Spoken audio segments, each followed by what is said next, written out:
diagnóstico y ya estamos ingresando a lo que es las terapéuticas del cáncer. El curso es rápido, el curso es bien rápido, se pasa bien rápido el tiempo. Vamos ahora a empezar las armas de tratamiento, sobre todo considerando de que existen 2 o hasta 3 grandes grupos en oncología cuando se refiere a lo que es terapéutica, ¿no?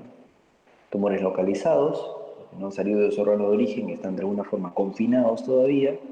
Tumores localmente avanzados, en los cuales, si bien no hay una diseminación a distancia, no hay una metástasis hematógena a cerebro, a huesos, etc., tampoco están tan chiquitos, es un crecimiento localmente avanzado. Y el otro grupo son pues los metastásicos, ¿no? Pero para lo que se refiere a lo que es cirugía oncológica y radioterapia oncológica, son considerados estrategias de manejo anticáncer local o locorregional en el mejor de los casos. Cirugía y radioterapia tienen indicación como armas de tratamiento del cáncer cuando la enfermedad que van a enfrentar son o locales o localmente avanzados. Nadie opera un cáncer metastásico, porque no tiene sentido. En un cáncer metastásico el pronóstico ya no viene por el tumor primario, viene por las metástasis. Entonces no se opera un cáncer metastásico salvo condiciones muy puntuales, pero si le llega un pacientito con cáncer de mama con indicación de mastectomía y tiene diseminación en pulmón y en hígado, esa mastectomía no tiene sentido. Salvo algunas condiciones muy particulares, ¿no? Que el tumor esté sangrando demasiado, que genere dolor o problemas estéticos importantes, esa mama ya no se toca. Lo mismo con pulmón, lo mismo con próstata, con colon, con esto. Son contaditos los dedos, contaditos los dedos de una mano, las ocasiones en las que un cáncer metastásico podría necesitar cirugía del primario. Pero bueno, avancemos. Y cuando el caso es localmente avanzado, en algunos casos va a convenir achicar el tumor, hacer lo que se dice en inglés el down staging, hacer la reducción del estadio a partir bien de radioterapia solamente o de quimioterapia solamente o de la combinación de ambos, ¿no? Ofreciendo tratamiento antineoplásico para un tumor localmente avanzado es factible en un 80-90% de los casos que se reduzca el tamaño y la infiltración de forma que el cirujano pueda extraerlo con más confianza, con más tranquilidad, con más seguridad. Y el otro detalle, el otro beneficio de hacer un tratamiento preoperatorio radica en el hecho de que una vez que sacan el tumor, se podrá evaluar en el laboratorio el nivel de necrosis que se alcanzó con esta combinación de agentes de tratamiento de forma que se pueda ofrecer una siguiente terapéutica basándose en la necrosis tumoral que se consiguió con la primera tanda de medicinas. O sea, es una especie de evaluar la respuesta terapéutica en patología o evaluar la respuesta patológica también se denomina. De forma, entonces, para resumir, la cirugía oncológica puede ser la forma de acceso de un tumor local o puede ser también la forma de tratamiento oncológico de un tumor localmente avanzado, siempre y cuando se haya conseguido disminuir su dimensión a partir de la utilización de quimio o de radioterapia preoperatorias. Entonces, sobre cirugía oncológica, pero creo que mucho tiene que ver en el auge de las nuevas técnicas de cirugía oncológica, la implementación y la masificación del uso de la anestesia. A partir de la mitad del siglo XIX se consiguió mejorar todas esas técnicas que en la primera clase les había dicho Halsted, Billroth, Mikulicz, todos los que hicieron maravillas en el desarrollo de la cirugía oncológica fue posible en mucho por el hecho de la facilidad de anestesiar a los pacientes e intentar tratamientos o cirugías largas, muy mutilantes, pero que tenían la intención de hacer que no regrese el cáncer. La cirugía oncológica no solamente consiste en extraer tumores, sino que además puede tener un rol en la parte preventiva, porque si vemos que hay lunares que podrían ser malignizantes en cuestión de meses o años, el cirujano oncólogo los extirpa con márgenes que ya se conocen y que le ofrecen, dependiendo de la ubicación en la anatomía que tenga el supuesto lunar, le ofrecen la seguridad al paciente de que no va a regresar el supuesto tumor. Pero también la extracción de los pólipos que pueden haber en cualquier sector del tubo digestivo o incluso de la misma vesícula biliar, cuando, creo que les comenté, Todo lo que es inflamatorio crónico, sí se recuerda haberlo señalado cuando hablaba de la salmonela y su rol como carcinogénico en vesícula biliar, ¿no? No solamente la salmonela, sino también la litiasis, la arenía biliar, como quiera, que son irritantes y con eso el tejido inflamatorio fácilmente cancerifica. Existe un rol preventivo para la cirugía, por ejemplo, en la colecistectomía profiláctica, para evitar una malignidad por el hecho de que ese tejido podría estar inflamado. O sea, igualito como la presencia de los pólipos o de los lunares que podrían tener riesgo de hacerse cáncer. La biopsia sí es una utilidad de la cirugía oncológica que ya hemos discutido en la reunión anterior.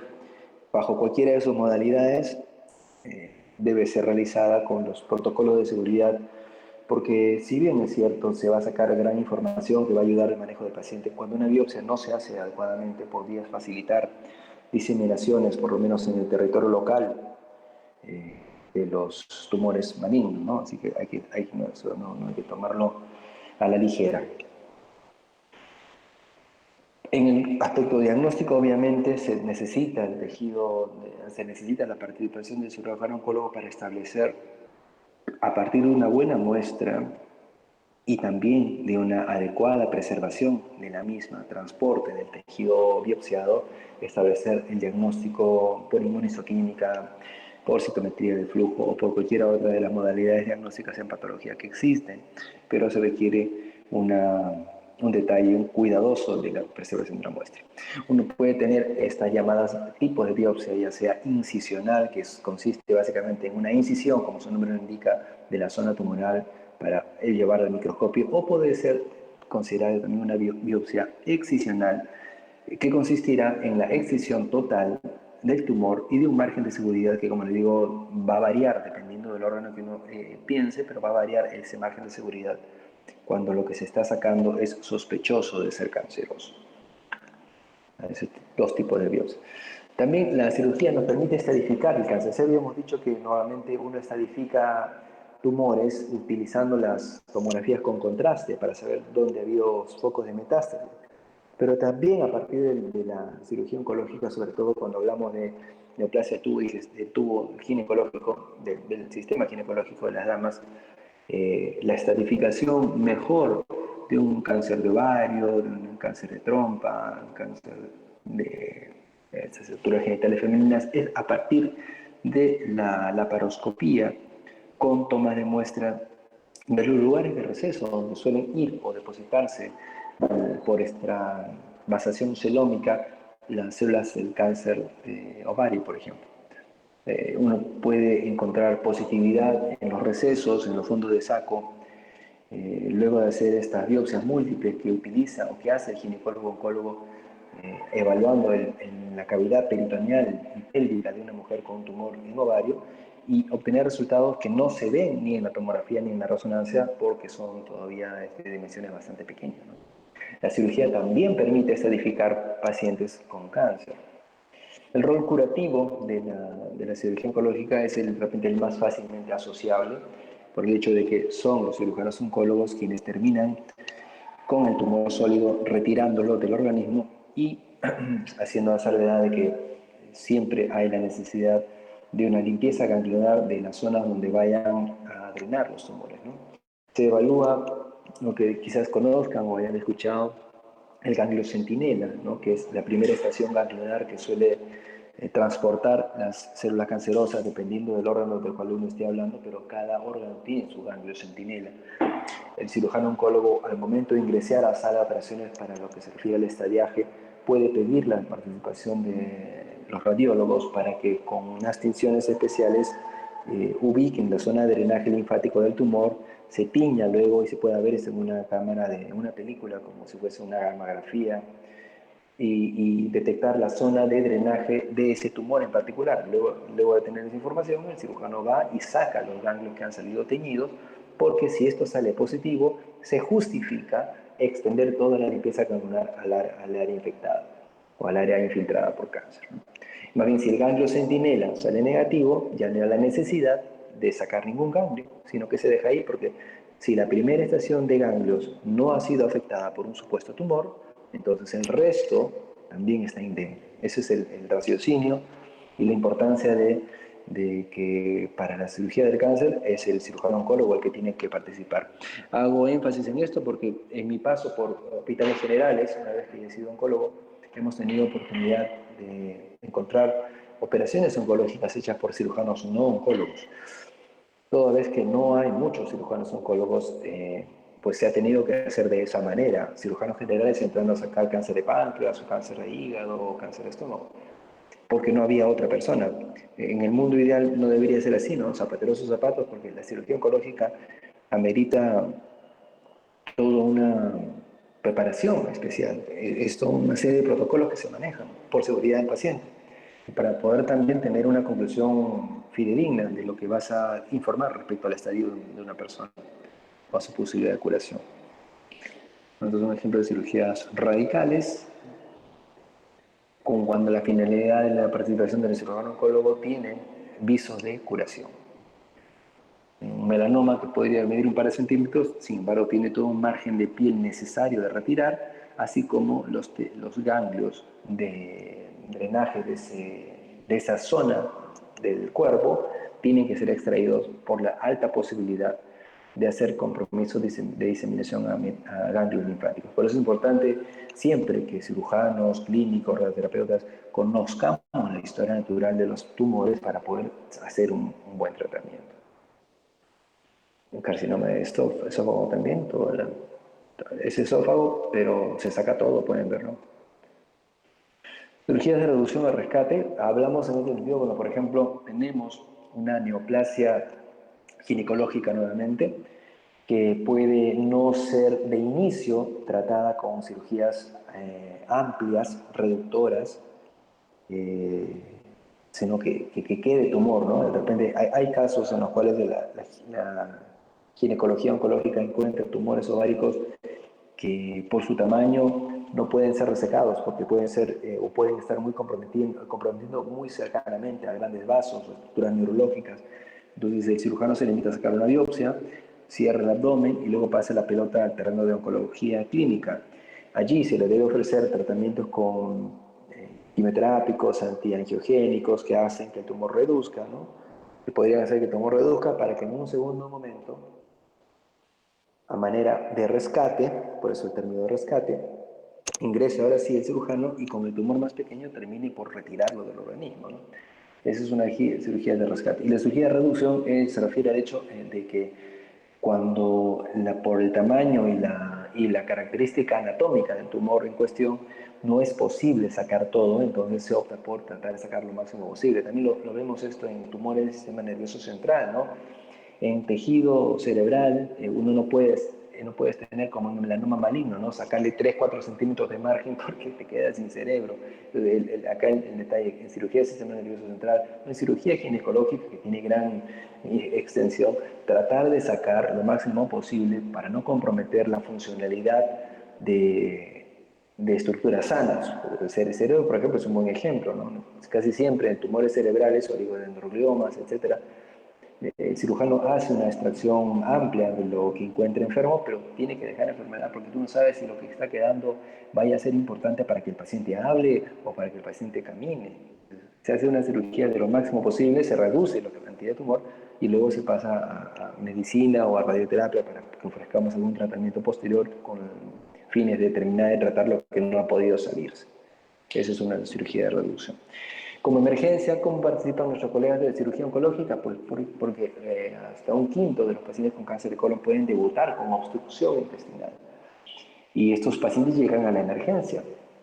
Llegan a la emergencia.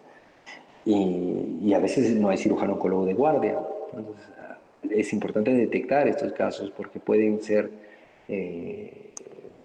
la diferencia entre la vida y la muerte, no solamente en el aspecto agudo de la enfermedad, porque si una obstrucción intestinal no la solucionas, puede convertirse en un foco séptico, perforación, etcétera, ¿no? Sino que además necesita esto de un manejo adecuado desde el punto de vista oncológico, porque por entrar como emergencia podrían cometerse errores que faciliten el desarrollo del tumor después, ¿no?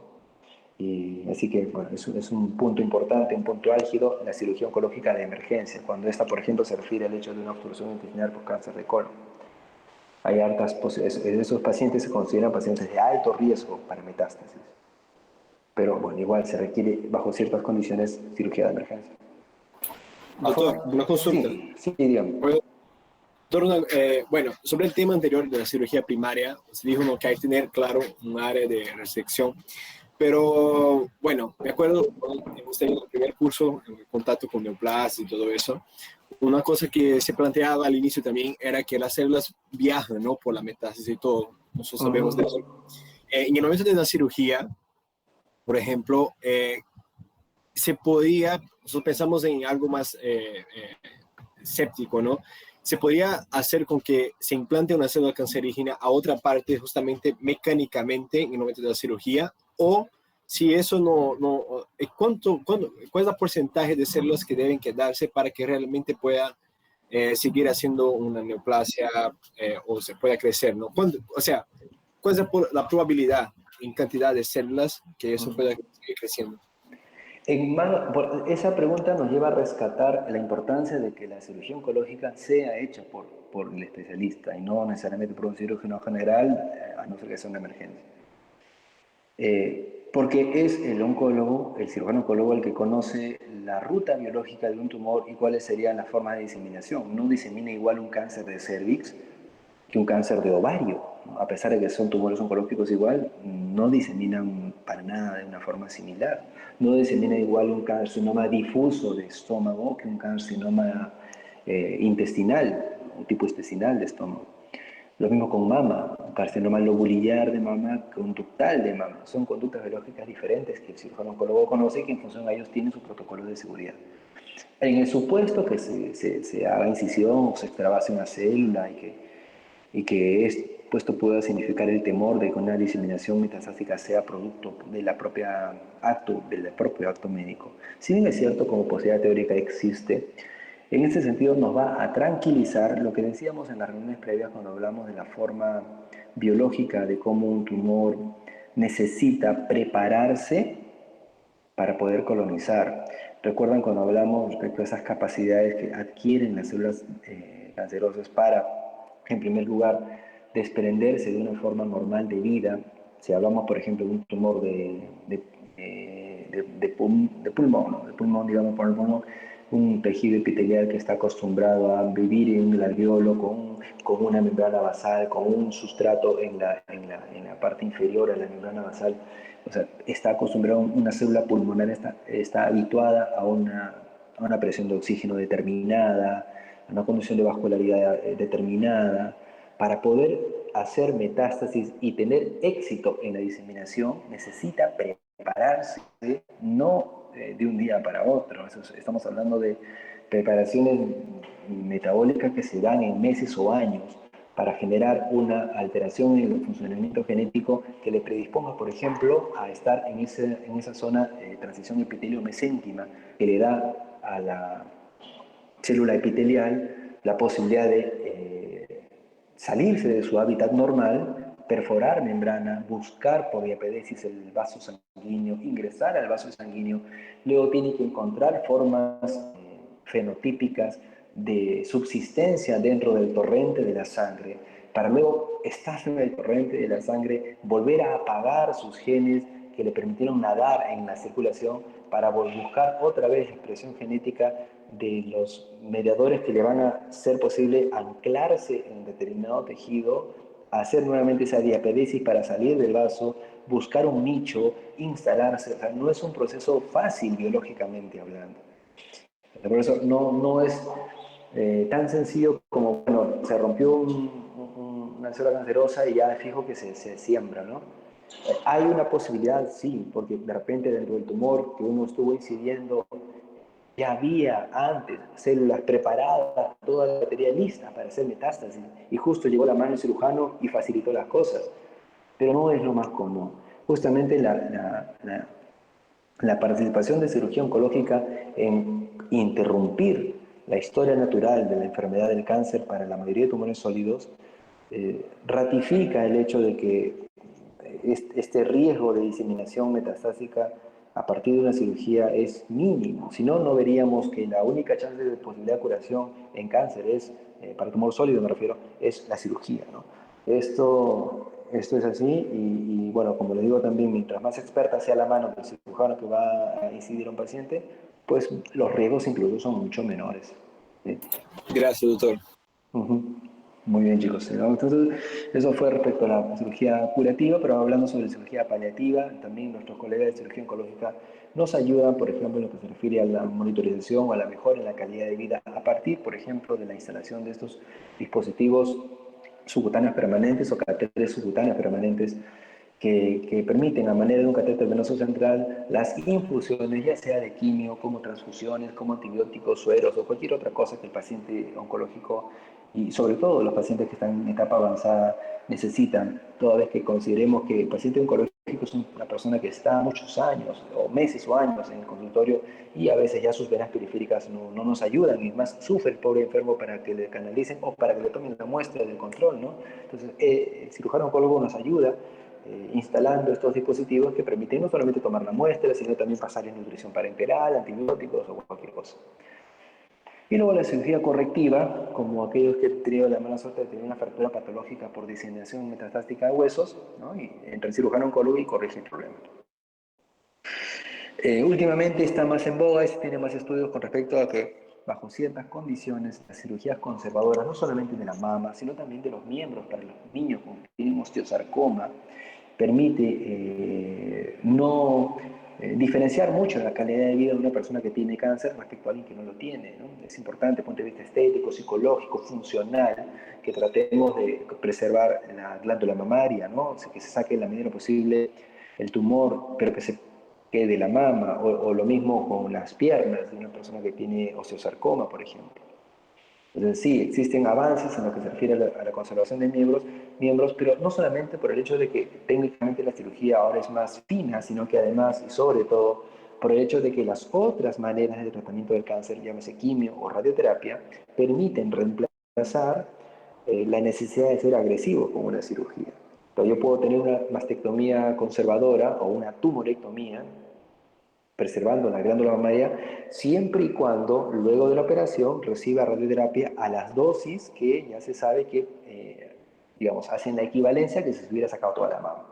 Sí, la cirugía conservadora hoy es posible porque las otras formas de manejo del control del cáncer o de control del cáncer permiten hacer una cirugía menos radical, ¿no? Lo mismo con los osteosarcomas. Los osteosarcomas ahora ya no siempre son amputación, sino que puede uno preservar el miembro siempre y cuando la dosis de quimioterapia sea lo suficientemente importante como para evitar una recaída. Sí, la cirugía conservadora es factible, pero antes se preserva la vida, eh, luego el órgano y finalmente, ¿no? Para tratar de hacer, no por preservar el órgano vas a comprometer, y ese conocimiento lo tienen los cirujanos. Pero finalmente la cirugía reconstructiva o rehabilitación, como puede pasar, por ejemplo, una mama o una extremidad, permite tratar de hacer que el paciente tenga una funcionalidad parecida a lo normal para no perjudicar su calidad de vida. Esto respecto a la cirugía oncológica, mis muchachos. Doctor, Sí, ya. dígame. Yo tenía una duda con respecto a lo que mencionó de determinar el ganglio centinela. ¿Se hace intraoperatorio o se hace antes de Sí, la operación? se hace intraoperatorio. El cirujano entra al tumor, ubica, tiñe con unas coloraciones, creo que es el Patent Blue, el nombre de la coloración que usa, y llama al radiólogo. O sea, el cirujano coge, tiñe la zona tumoral y obviamente el tumor tiene su sistema de drenaje linfático. El Patent Blue viaja por ese sistema linfático, luego llega el radiólogo, toma una placa, se lleva, se revela y se encuentra la zona donde está el ganglio que vigilaba el tumor que está evaluando. Enseguida entra el patólogo y recibe del mano del cirujano aquel ganglio que fue teñido, porque, o sea, ¿cuál es el objetivo de teñir el sistema linfático del tumor? Ubicar al ganglio centinela, porque una mama tiene como 40 ganglios que lo vigilan, no vas a sacar los 40. Antes se sacaba los 40, pero eso iba de la mano de mucha morbilidad, porque ya te daba la fibrosis en la axila, el dolor, la hinchazón del brazo, ¿no es cierto? Pues ahora no. Y lo mismo para ganglio centinela del melanoma o cualquier otro sitio. Ubicando el ganglio centinela, te permite biopsiar solamente ese ganglio y te lo lleva a tu patólogo, el cirujano saca el ganglio centinela, se lo da al patólogo, el patólogo otra vez corre, lleva a su laboratorio, tiñe y se encuentra células cancerosas o sospecha de célula cancerosa, le dice al cirujano, he encontrado células cancerosas, y el cirujano procede a hacer ya una limpieza completa de la axila o de la ingle o donde esté, ¿no? Sin embargo, si el patólogo no ve células cancerosas, le dice, no hay células cancerosas, y el cirujano deja los ganglios, disminuyendo la morbilidad en la paciente al no tener que sacar estructuras que no están contaminadas. Pueden darse cuenta ahí lo dependientes que somos del patólogo. Si él se equivoca y había células cancerosas y, y no las reportó, este es un trabajo en equipo. Todos, o si, por ejemplo, si el radiólogo no interpreta bien dónde está el ganglio centinela y el cirujano saca un ganglio que no es, ¿no? O si habiendo sido bien diagnosticado, el radiólogo dice, es este, pero el cirujano no hace una buena exéresis de ese ganglio, todos tienen que trabajar así, por ojito, bien cuadraditos, bien ordenados, para que el paciente se vea pues, beneficiado, ¿no? Pero sí, más o menos esa es la metodología del ganglio centinela. Doctor, y en el caso del estadiaje intraoperatorio, el laparoscópico, Sí. ¿qué tipo de metástasis no se pueden ver, o sea, en imágenes como una Ah, tomografía o las que resonancia? tengan menos de medio centímetro, ¿no? Las imágenes, las mejores, en el Perú o en cualquier parte del mundo, no ven lesiones de 1, 2, 3 milímetros, ¿no? En el mejor de los casos, debe de medio centímetro en adelante. Entonces, la célula tiene 3 o 4 micras de tamaño. O sea, tú puedes tener 5, 6, 10 células y ser completamente invisibles al ojo humano y al PET scan. Entonces, hay unas localizaciones en donde, como por ejemplo, ovario, tumores de ovario, cáncer de ovario, eh, sabiendo esto, lo que hacen los cirujanos es ingresan, ¿no? Tiene su tomografía, de repente es negativa, porque si la tomografía ya es positiva, no hay necesidad de nada, ¿no? Ya está estadiado. Pero la mayoría de veces no, el tipo de diseminación del cáncer epitelial de ovario no es el cáncer germinal de ovario, la oncología es muy fina. El epitelial tiene una diseminación diferente del germinal. Bueno, el epitelial de ovario se disemina celómicamente. O sea, no va por linfa, no va por sangre. Cae al celoma y ahí busca sus nichos, busca sus huecos, sus recesos, su fondo de saco, y ahí crece. Lo que hace el cirujano oncólogo, sabiendo dónde duerme el cáncer ovario, dónde se deposita, a esas zonas va y biopsia. Tiene sus protocolos, 12, 15 sitios creo, que tienen que sacar. Ya saben, el palito cólico, el rectal, tienen sus lugares. Ya por protocolo ya saben. Sospecha de cáncer ovario, haces todo ese protocolo, ¿no? Y sacas muestra de todo el peritoneo, de toda la cavidad pélvica, una muestra representativa de cada espacio. Eso lo mandan al patólogo y el patólogo dice, bueno, sí, el ovario, sí, efectivamente el ovario tenía un carcinoma seroso, ¿no? Bacán. Y luego pasa a describir todos los sitios que el cirujano le ha mandado, ¿no? Receso paridocólico derecho normal, receso paridocólico izquierdo, células cancerosas, fondo de saco de Douglas normal, etcétera, etcétera, ¿no? Ahí y te va reportando. Ese es el estadiaje que se hace con cirugía oncológica.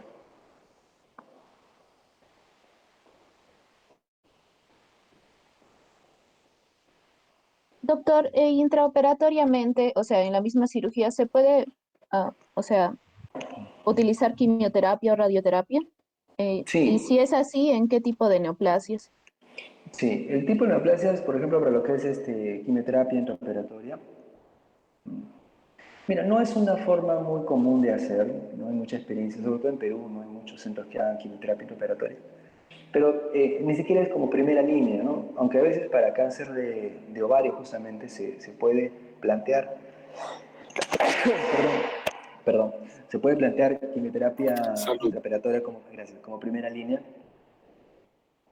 Y eso a tu pregunta de en qué caso, ¿no? En neoplasia de ovario, sobre todo, y algunos del tubo gastrointestinal se puede plantear quimioterapia intraoperatoria. Suele ser una quimioterapia, la menor dosis que la que normalmente uno utiliza por vía periférica. Tiene otros considerandos que hay que poner también en la mesa, como la posibilidad de irritación peritoneal, dolor, en casos extremos, una peritonitis química importante, ¿no? Pero bueno, como la mayor parte de experiencia en el país es con la vía sistémica y los resultados son comparables, son mejores para la quimioterapia endovenosa, casi no se usa mucho la intraperitoneal. Y luego la radioterapia también, la radioterapia intraoperatoria existe, se está usando bastante en mama, pero en otros órganos también.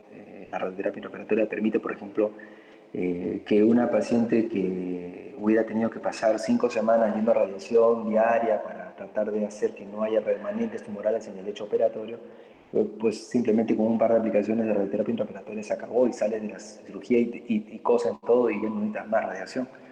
Es una forma de braquiterapia, como vamos a conversar también más adelante en la otra clase de radioterapia. Sí se hace, ¿no? Sí se hace. Mama es un buen ejemplo. Y en el país sí existe, se está haciendo en el instituto y en sitios particulares también creo.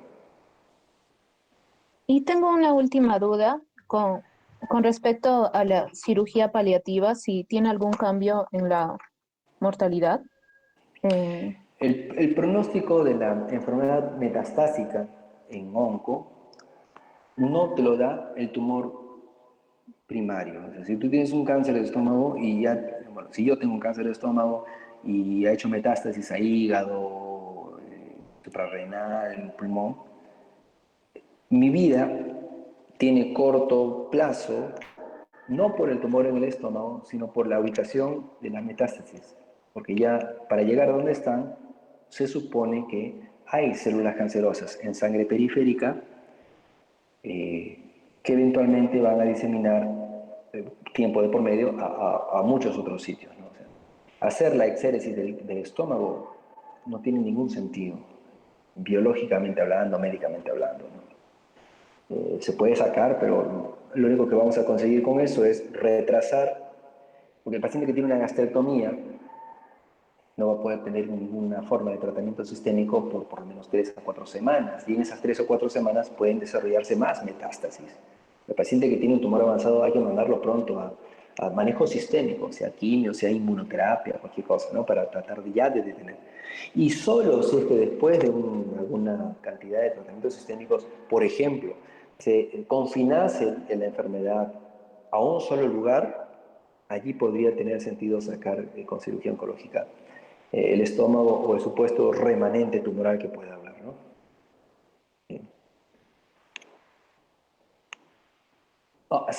Salvo que, por ejemplo, en el mismo ejemplo de cáncer gástrico, ese tumor que ya está metastásico y todo, esté sangrando y tenga al paciente con 3 o 4 de hemoglobina todo el tiempo, ¿no? A pesar de las transfusiones. Entonces, ahí sí tiene indicación una gastrectomía con la intención de que no se anemice o no se muera el paciente por un sangrado digestivo, ¿no? O que le esté doliendo mucho, o que esté haciendo una obstrucción pilórica que lo mata. Con fines paliativos, el paciente pasa a cirugía oncológica, pero ya no para sacar una gastrectomía vaciando las cadenas ganglionares del estómago, no, solamente para sacar la emergencia nada más, para parar el desangrado, para solucionar la obstrucción, para poner un bypass, ¿no? Pero ya no es una cirugía oncológica propiamente dicha, ¿no? En el sentido de que hay que hacer una evaluación de la historia natural de la enfermedad para tratar de ubicar los puntos donde pueden haberse hecho metástasis. No. Se saca el problema y se soluciona la emergencia de la manera más simple posible. Porque se sabe que pronto ese paciente tiene que ser sometido a terapia sistémica. Gracias, doctor. Ya, chicos. ¿Seguimos con la radioterapia o quieren descansar un rato? Porque ya nos falta poco tiempo ya. ¿Qué dicen? ¿Empalmamos? Puede seguir, doctor. Ya, empalmamos de una vez entonces, ¿ya? Porque ya con esta acabamos. Bueno, la última clase de hoy es el rol de la radioterapia. Siempre ahora hablando sobre las terapéuticas de manejo local. Ya hemos hablado de la cirugía y de cómo participan en varios escenarios los cirujanos oncólogos. Ahora vamos a considerar el papel de los radioterapeutas o los radiooncólogos. Sí, así les gusta llamarse a los chicos de radiooncología. Bueno, para hablar sobre la función de los radiooncólogos, tendríamos que retroceder un poco a nuestros conocimientos de física, del colegio, de los primeros años de la universidad, para recordar que nos movemos en un espacio reducidísimo del gran espectro electromagnético sobre el cual está sentado la creación. Y dentro de ese gran espectro, identificamos que hay partículas que tienen una velocidad o una frecuencia de onda diferentes entre sí. Las frecuencias y la longitud de onda son situaciones, ya saben, inversamente proporcionales, ¿no? A más longitud de onda, menor frecuencia y viceversa. De forma que los elementos dentro del espectro ubicados en las áreas de menor longitud de onda y por ende mayor frecuencia, tienen la posibilidad de que debido a esta altísima frecuencia y esta cortísima longitud de onda, puedan impactar sobre las capas externas del átomo y generar el movimiento de electrones. Mientras que al otro lado de la escuela están aquellas circunstancias materiales o cualquiera que por su gran longitud de onda y por su bajísima frecuencia muy difícilmente podrían incidir sobre materia para generar ruptura o escisión de algunos de los electrones de las capas superficiales de esos átomos. En este primer momento, entonces, lo que queremos o necesitamos reconocer es que no todas las situaciones que podrían parecer radioactivas lo son. Si queremos ubicar, por ejemplo, a dónde están las líneas de teléfono celular, tenemos que darnos cuenta que se encuentran ubicadas en las zonas de longitud de onda larga y frecuencias bajas. O sea, es poco probable que algo con tan larga longitud de onda tenga impacto sobre el ADN y por ende ser factible de alterar las moléculas de ADN, que finalmente son las que regulan la expresión genética y la cuestión del cáncer, ¿no? Mientras que en el extremo derecho, donde están los rayos gamma, los rayos X, la radiación ultravioleta, sí, hablamos de movimientos de partículas lo suficientemente rápidos que con mucha facilidad podrían generar la desestabilización atómica, y si se desestabiliza el átomo, se desestabiliza la molécula, y si se desestabiliza la molécula podríamos encontrar que ese ADN ya tendría mucho para ser mal copiado o fallar en el proceso de replicación. Entonces, estamos ubicados nosotros en la zona visible, pero hacia un lado del extremo, para la zona ultravioleta, están los materiales que sí son radioactivos, y para el otro extremo están aquellos que lo que más que pueden generar es calor, ¿no? Como sucede, por ejemplo, con los microondas, o las antenas de telefonía celular, o de radio, o de televisión. Por ese lado, para tranquilizarnos en el sentido de que ni el celular ni esas cosas deberían tener la capacidad de alterar moléculas de ADN. Lo que sí pueden hacer es calentarse, ¿no? Pero no más.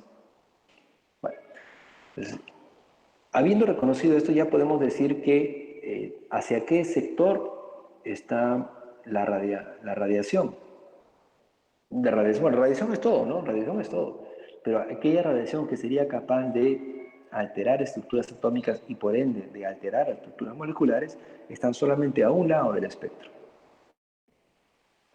Y para lo que se refiere a radioterapia oncológica, de todas maneras tendremos que hacer mención honorífica a esta pareja de esposos que un par de años o 3 años después del descubrimiento de la publicación de los rayos Röntgen, los rayos X, observaron y publicaron la existencia de otras sustancias radioactivas que en su momento solo se sabía que eran diferentes del uranio y del polonio, porque el primer elemento radioactivo que describió Marie Curie fue justamente el polonio, ¿no? En honor a su tierra, a Polonia. Pero para el año 1998, específicamente el 21 de diciembre de 1998, se pudo demostrar la existencia de sustancias altamente radioactivas, mucho más que las que hasta ese momento se conocían como el uranio, por ejemplo, y que serían capaces de encontrarse de utilidad en medicina, como finalmente fue. No pasó ni un año hasta que ya los colegas de la época pudieron encontrarle a esta radioactividad utilidad terapéutica. Una paciente con cáncer de mama, expuesta, por supuesto, a cantidades desconocidísimas de radiación, pero consiguieron una respuesta terapéutica importante. Luego fue un paciente también con carcinoma vasocelular, que obtuvo regresión tumoral luego de exposiciones a radio. Recién, algunos años después, en el año 1922, se publicaron algunas experiencias con respecto a lo que ya sería una forma de radiación más pensada, más inteligente. Algo que hoy se conoce como fraccionamiento de dosis y que se ofreció en esa época a pacientes con cáncer de laringe, consiguiendo remisiones importantes, ¿no? Sin cirugía. Esto era una de las cosas que llamó la atención, porque se comenzó a ver que, contrariamente a la experiencia médica de los años previos al descubrimiento de la radioactividad, sí era factible controlar cáncer sin tener que cortar nada. Y eso supuso un cambio importante en la forma de enfocar el cáncer del gremio médico. Solo se consideraba que el cáncer era sinónimo de cirugía, no había otra cosa. No se tenía ni idea de que utilizando partículas capaces de alterar las capas superficiales de electrones de un átomo, se podría alterar la función del ADN y con eso disminuir la capacidad de invasividad de los cánceres. Ese es el mérito del descubrimiento de la radioactividad.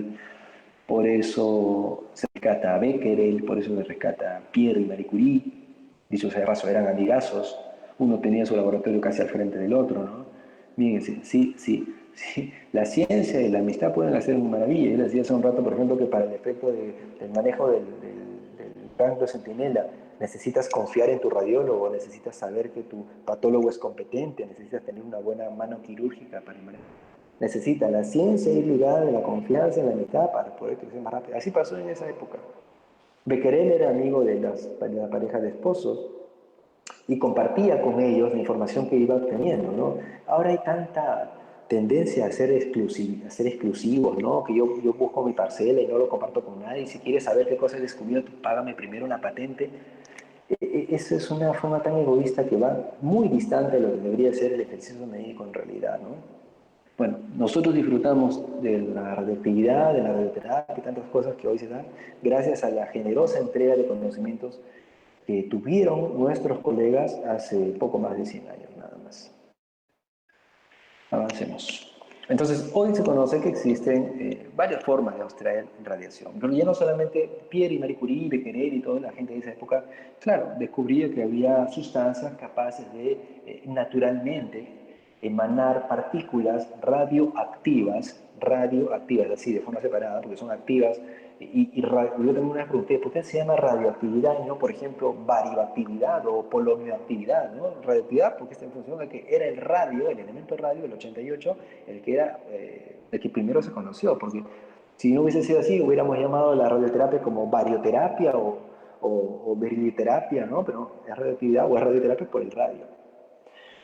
Bueno, entonces no solamente se dieron cuenta de que, o nos dimos cuenta ya en la ciencia médica en general, que para obtener radioactividad debíamos ser dependientes de la capacidad natural de ciertos elementos de la naturaleza para estar inestables eléctricamente, sino que había formas de generar partículas radioactivas a partir de la manipulación de las capas superficiales de electrones de los átomos en lo que hoy se conoce como máquinas aceleradoras, ¿no? O sea, aceleradores de partículas.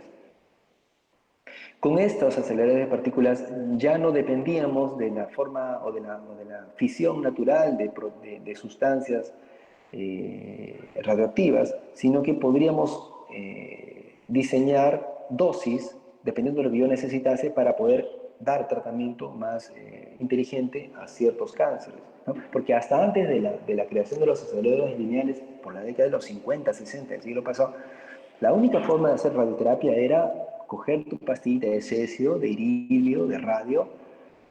Los físicos se encargaban de calcular cuál era la vida útil de esa piedra y saber más o menos estimar la cantidad de radiación que podrían estar emanando, ¿no? pero éramos dependientes. De hecho, el cobalto 60, las máquinas de cobalto 60 que yo también he visto en el INEM cuando he estado haciendo la residencia hasta hace poquísimos años, en el año 2002, 2005, que se han usado, incluso se han usado hasta hace recientemente las máquinas de cobalto, tenían esa dificultad de que tú tenías el cobalto ahí y estimabas la radiación que podía estar emitiendo, pero no lo controlabas. Cosa diferente a lo que hoy se hace. Se aceleran partículas y puedes modular la cantidad de electrones que quieres que sean botados, ¿no? Bueno, entonces hay dos formas de hacer, de usar radioactividad. Una es a partir de la salida natural extranuclear de sustancias naturalmente radioactivas y otra es a partir de la producción de electrones inestables por estas máquinas aceleradoras de partículas. El tipo de radiación que existe de forma natural es la radiación gamma, que tiene la particularidad de ser penetrante, ¿no es cierto? Puede penetrar y por eso tener eficacia terapéutica. Debemos conocer que habiendo identificado la posibilidad de hacer inestabilidad en moléculas a partir de la incisión de haces de fotones radioactivos, debemos reconocer que en la célula existen esas cuatro o cinco fases que siempre hemos estudiado, bajo las cuales no hay una homogénea sensibilidad a partículas radiantes.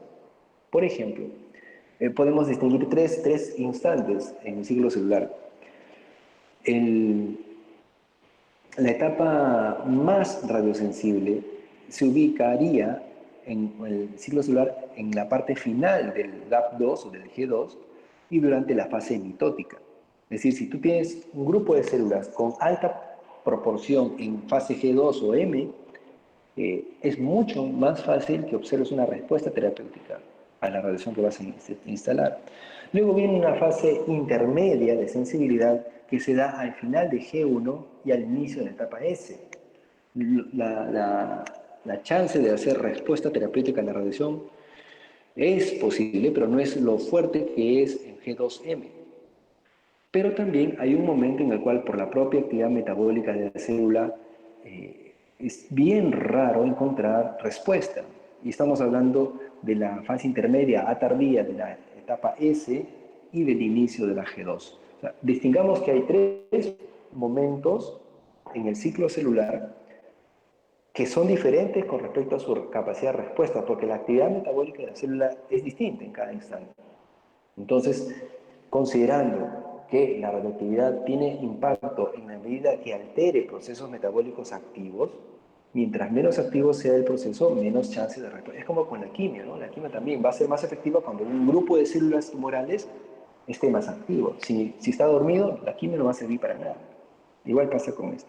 Otro condicionante que facilita o dificulta la respuesta de los tejidos tumorales frente a la radiación es el nivel de oxígeno. Una de las maneras como la radioterapia consigue efecto, es cierto, es un daño directo al ADN de la célula tumoral.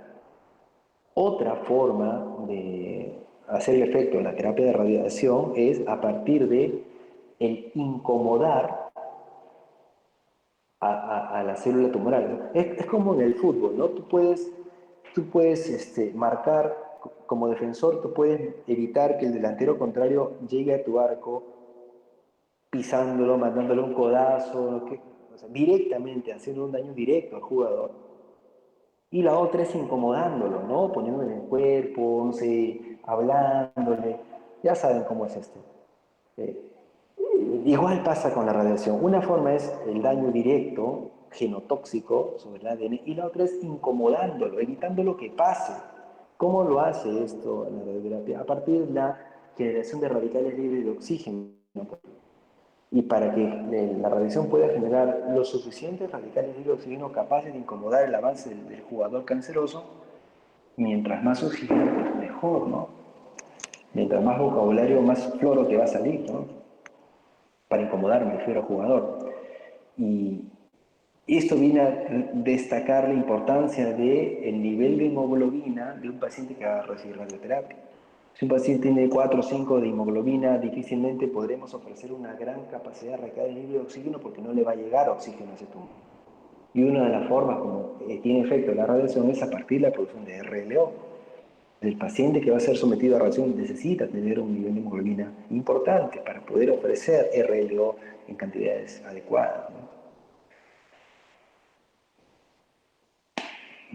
Existen en radiobiología lo que llaman ahí unas 4 Rs. Y esto es importante que lo recordemos porque ofrece las características que van a hacer la diferencia entre tejido dañado por radioterapia y el tejido normal que uno intenta salvar, ¿no? Porque tú das radiación a, por ejemplo, a la próstata, pero podrías hacer daño también por la misma radiación, porque el haz radiactivo ingresa a la próstata, pero antes está la piel, antes está el subcutáneo, la aponeurosis, la sínfisis púbica, o sea, hay un montón, y atrás está el recto, antes está la vejiga. O sea, hay una cantidad de tejido sano que va a recibir la radiación. Necesitamos evitar esto. ¿Por qué? Yo le decía que en el 1922 se comienza algo que ahora se hace con mucha frecuencia, que es el fraccionamiento de las dosis.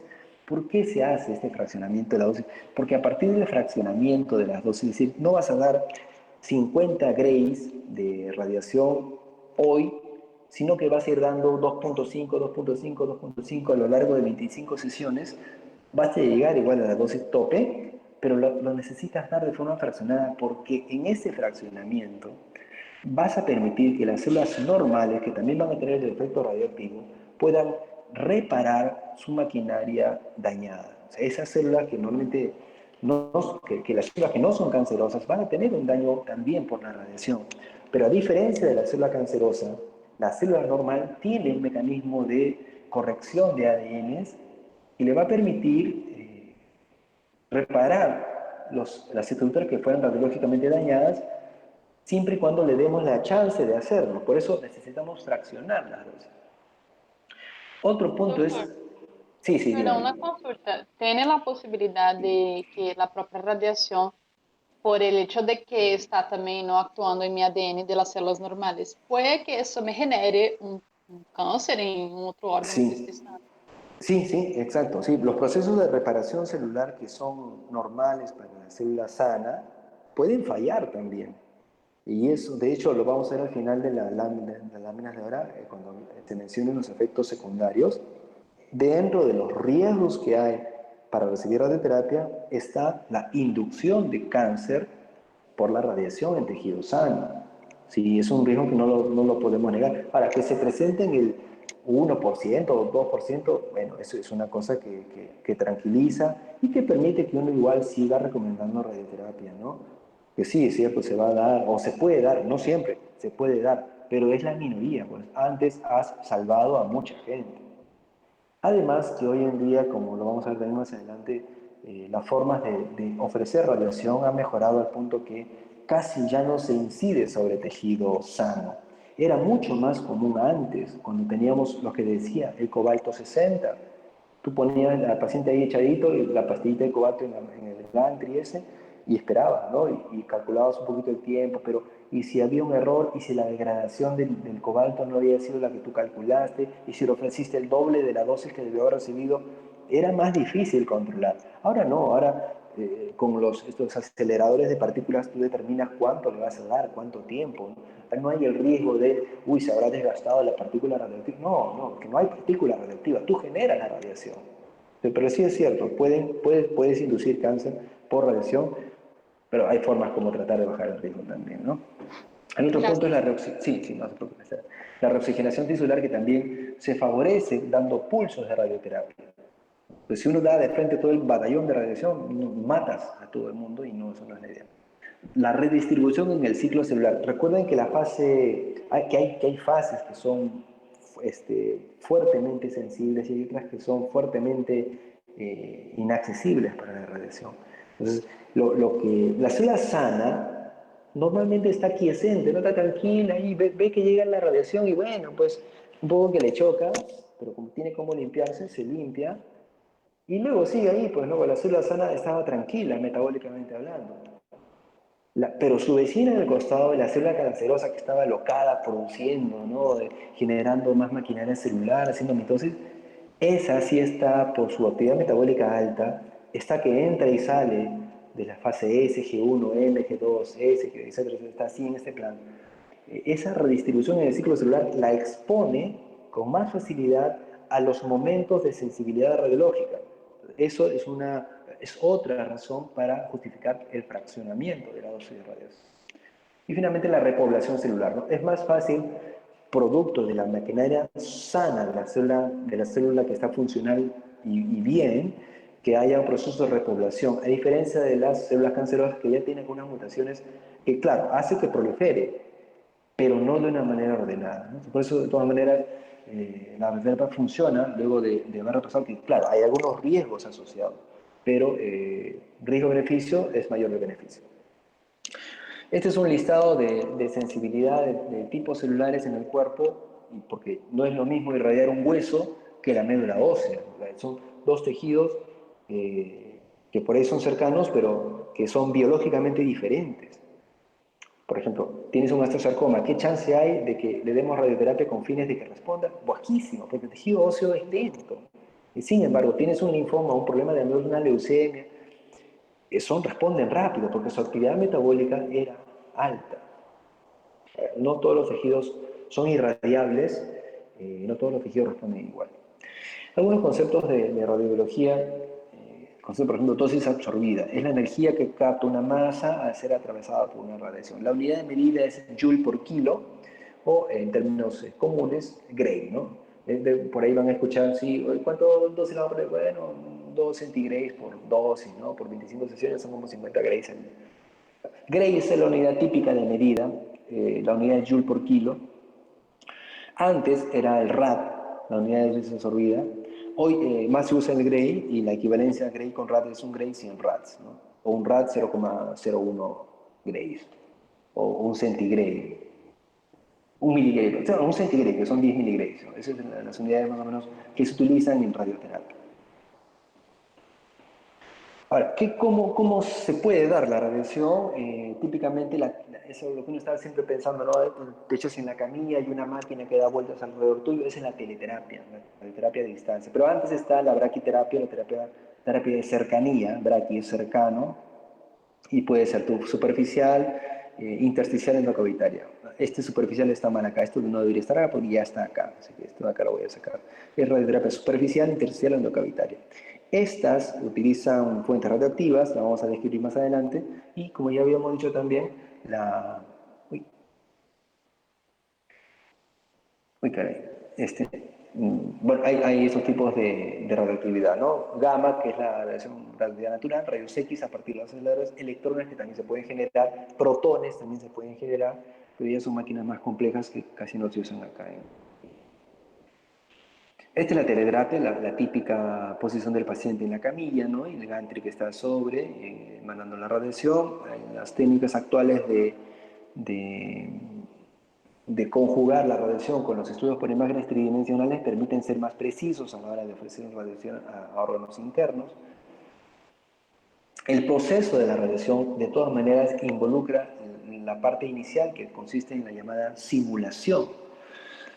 Antes la simulación se hacía con métodos biplanares, ¿no? En 2D, sacaba una placa frontal, una placa lateral y con eso hacías tu reconstrucción en 2D y tratar de encontrar más o menos la profundidad a la cual tendría que ir el radioactivo. Hoy ya casi no se hace eso, todo es virtual, todo es en 3D, por lo menos todo es con tomografía, pero también existen radioterapias asistidas por resonancia magnética, por PET scan, que permiten ser más precisos a la hora de calcular las profundidades de la radiación que tienes que darle a un paciente. Pero la simulación es la parte inicial. Este era el clásico simulador 2D, la máquina de cobalto, y como hacíamos los cálculos topográficamente hablando, en base a rayos X y a veces fluoroscopía también. Hoy en día ya con tomografías que te dan una imagen, por lo menos tomografía, no puede ser resonancia también, que te dan reconstrucciones tridimensionales del órgano, lo cual te permite ser más preciso a la hora de ubicar la zona del tumor. Todavía no hemos hablado de cómo ofrecer la radiación, pero por lo menos para ubicar la zona tumoral, ahora se tiene mucha mayor precisión. Este era el cobalto 60, que emitía radiación gamma, el nivel de energía bastante bajo, o sea, los tiempos tenían que ser más prolongados, ¿no? Posiblemente. Y los aceleradores, que tú puedes ir modulando la cantidad de energía que puedes ir ofertando, los tiempos deberían disminuir, y este ser el cabezal de la máquina de cobalto, donde estaba la fuente radioactiva acá, y los colimadores. Los colimadores son esos como filtros que van modulando el tamaño, la dimensión del ganglio, del haz de radiación, ¿no? Y esa es la estructura actual de un acelerador típico, el gantry, que es el cabezal este. La zona de inyección de los electrones, acá hay un mapa, así es este. La zona de inyección de los electrones, la aceleración de las partículas, que se hace generalmente por microondas, se llevan a esta zona del cabezal para finalmente atravesar, luego de hacer un giro de 270 grados para poder llegar a la zona de los colimadores, que va a afinar el haz radioactivo para que finalmente salga al cuerpo del paciente a la zona enferma. Eso es más o menos el esquema de un acelerador de partículas. Ahora, les decía que la incorporación de los mecanismos de diagnóstico por imágenes que permiten hoy en día una reconstrucción tridimensional facilita la ubicación del área irradiada. Pero una cosa es ubicar el problema y la otra es llegar a él, ¿no? Como cuando uno se enamora, tú ubicas ya a tu víctima, ubicas a tu objetivo. Pero ahora, ¿cómo llegas? Hay formas bruscas y formas inteligentes de llegar. Hasta antes de la sofisticación con la participación de los físicos y todo esto, toda la gente que planifica las técnicas de radioterapia, se tenía una mejor ubicación del punto, del problema, pero se llegaba de cualquier manera, ¿no? Esto era la planificación en 2D, cuando ya se tenían aceleradores de partículas, ya se tenían. Los aceleradores son de la década del 60 del siglo pasado. Pero lo único que se tenía para la planificación era radiografía simple, ¿no? En 2D. Entonces, se sabía que el problema, por ejemplo, estaría en la zona del cabo, nasofaringio, pero el haz de radiación llegaba porque llegaba, ¿no? No había ninguna cosa muy inteligente ahí. Hasta que apareció la reconstrucción en 3D con la ayuda de las tomografías, y ya se puede ver que el área verde, que es el área de radiación más concentrada, podría circunscribirse más exactamente a la zona del tumor, ¿no? Para que finalmente llegue a la radioterapia la radiación por intensidad modulada, que permitía ya no solamente una oferta de haces de radiación monoplanares o biplanares o multiplanares, de manera que puedes llegar de una forma más inteligente. Bueno, acá hay otro esquema, esto era para cáncer de cavidad oral, nasofaringea, y esto es para cáncer de próstata.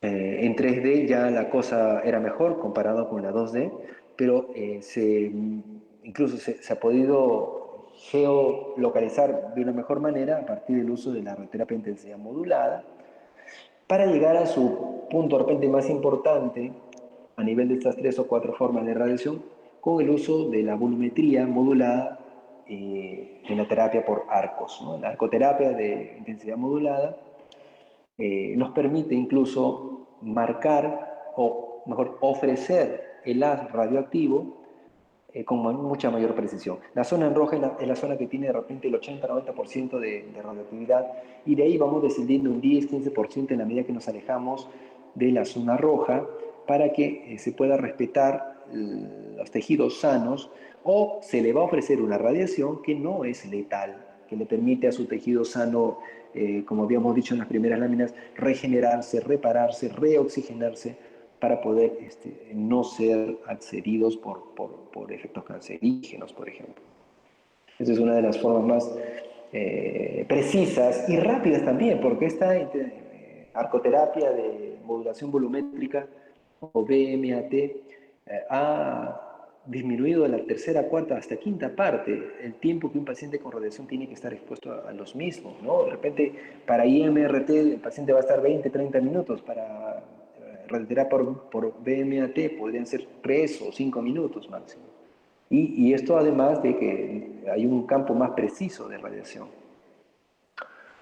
Decíamos que además de la teleterapia existe la braquiterapia, dentro de las cuales braqui, como decía, es pequeña distancia, cerca, Existe la braquiterapia o la radioterapia superficial para los pacientes que tienen cáncer de piel. Uno puede ofrecerle algunas máquinas radioactivas con colimadores para piel, que son, vamos a ver, hay una foto más adelante.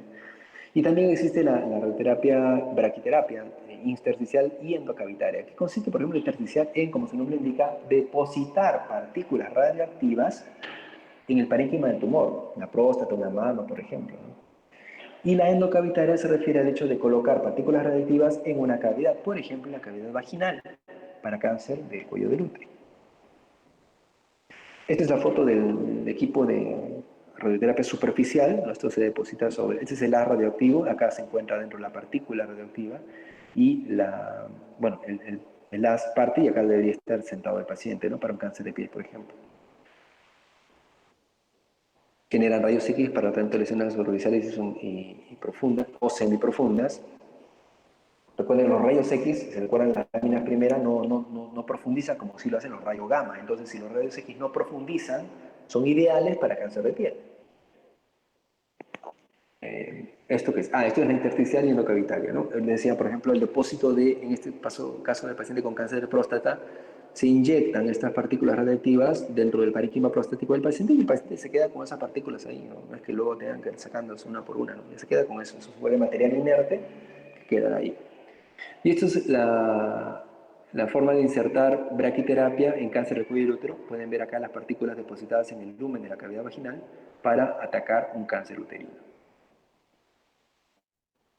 Radioterapia intraoperatoria, ese es el equipo que se utiliza, un esquema del equipo que se utiliza. En este caso es un ejemplo para cáncer de mama, pero también puede ser para cáncer del tubo digestivo. ¿No? Permite acortar bastante los tiempos y reducir la morbilidad.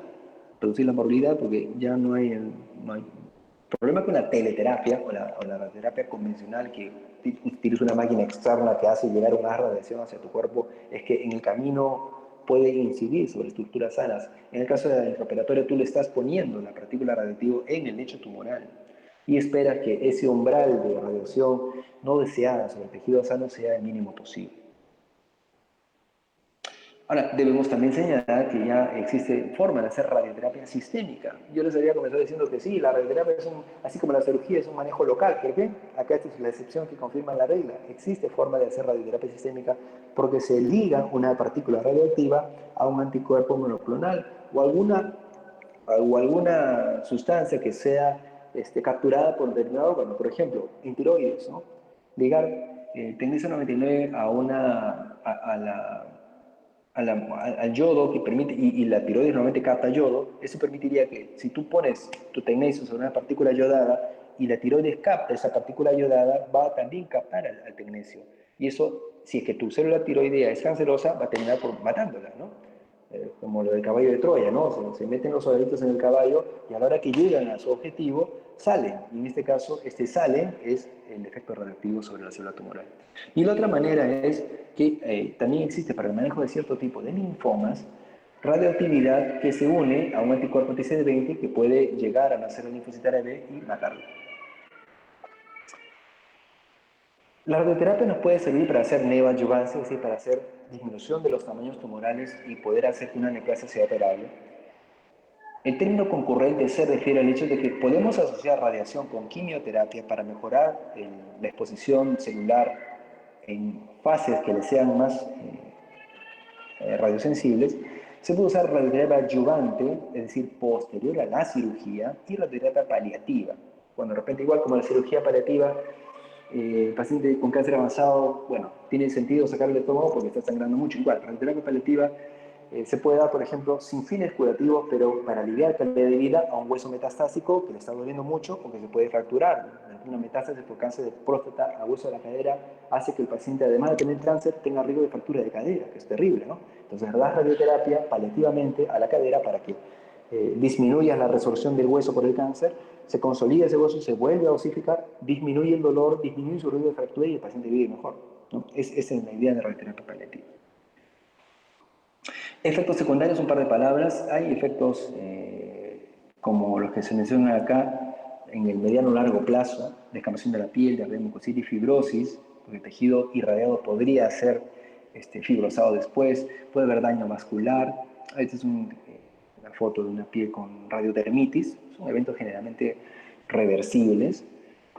Desarrollo de fístula y necrosis porque, claro, hay un daño vascular que va a facilitar la hipooxigenación de un área sana y la consecuente necrosis o fístula incluso, ¿no? Esto se explica por el daño vascular microangiopático que puede haber. Puede haber obstrucción o perforación intestinal, sobre todo cuando el área incidida ha sido gastrointestinal. Y, como lo mencionaba la colega, puede desarrollarse un segundo cáncer a partir de una zona irradiada. Esto, como les digo, muchachos, era más fácil de ver cuando las técnicas de radiación eran en 2D, ¿no? Eran dependientes del cobalto y no dependientes de una máquina. Digamos, es factible todavía encontrar, pero es más difícil que se dé. Algunos otros efectos secundarios más agudos: pérdida de audición, otaria, cefalea, alopecia, neumonitis, colitis, caries. Ahí esos son eventos que son reversibles, ¿no? ¿Alguna pregunta, chicos, sobre radioterapia? Esta foto, chicos, la he puesto acá. Muchas de las cosas que he podido aprender es por Aldo. Aldo era mi compañero de promoción de la universidad. Un tipo generoso, un tipo bueno, un buen compañero. Me acompañó en los cursos de oncología que hicimos durante 4 años seguidos y se fue por COVID. Lo puse aquí como para que lo conozcan también. Era un buen tipo, un médico. Aldo Paliza, donde quiera que estés, te extraño un montón. ¿Alguna pregunta, chicos?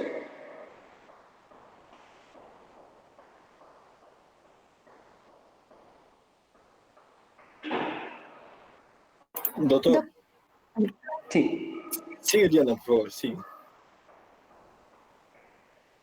Tú hablaste primero, luego pregunto. Ok, doctor, una consulta.